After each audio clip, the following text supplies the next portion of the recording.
Assalamualaikum warahmatullahi wabarakatuh. Halo semuanya, perkenalkan nama saya Ranti Widya, 1022-2022 Universitas Teknologi Digital. Di sini saya akan membahas salah satu mata kuliah Sistem Transaksi Keuangan Digital dengan judul pembahasan Revolusi Industri dan Revolusi Industri 4.0. Dalam pendahuluan ini, yaitu poin-poin yang akan saya bahas. Yang pertama ada sejarah revolusi industri, yang kedua adalah latar belakang revolusi industri, yang ketiga The Industrial Revolution 4.0, yang keempat ada dampak positif dan negatif, yang kelima peran akuntan dalam revolusi 4.0. Dalam pembahasan yang pertama ada sejarah, yaitu revolusi industri adalah dapat dikatakannya sebagai perubahan mendasar dari sistem ekonomi agraris yang dianut negara Inggris saat itu menjadi sistem ekonomi industri.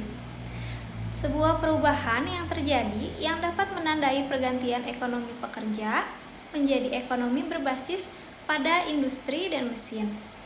Sebuah proses penciptaan dan penemuan mekanisme terjadi di tanah Inggris yang saat itu sedang mengalami masa kemajuan di tahun 1750 hingga tahun 1840. Dimulai dengan digunakannya mesin uap yang ditemukan oleh James Watt. Latar belakang revolusi industri. Istilah revolusi industri sebenarnya diperkenalkan oleh Friedrich Engels dan Louis Auguste Blanqui pada abad ke-19. Akan tetapi, tidak ada ilmuwan yang secara tegas menemukan terjadinya revolusi industri. T.S. Aston memperkirakan terjadinya revolusi industri itu terjadi pada tahun 1760 sampai 1830. Menurutnya, tidak ada titik pemisah dengan terjadinya revolusi industri 2 tahun 1850. Ketika kemajuan teknologi dan ekonomi mendapatkan momentum dengan perkembangan kapal tenaga uap, rel, kemudian akhir abad tersebut memperkenalkan mesin bahan bakar dan perkembangan pembangkit tenaga listrik. The Industrial Revolution 4.0. Sebelum 4.0, revolusi industri mengalami revolusi industri 1.0 dengan adanya perubahan mesin uap pada abad ke-18. Selanjutnya, ada industri 2.0, adanya kemunculan pembangkit tenaga listrik. Kemudian, di industri 3.0 mulai adanya teknologi digital dan internet. Dan yang terakhir yaitu yang sekarang 4.0, adanya sistem cyber fisikal. Di sini ada dampak positif revolusi industri 4.0. Yang pertama, ada kemudahan dalam mengakses informasi dikarenakan dapat menggunakan gadget maupun teknologi lainnya.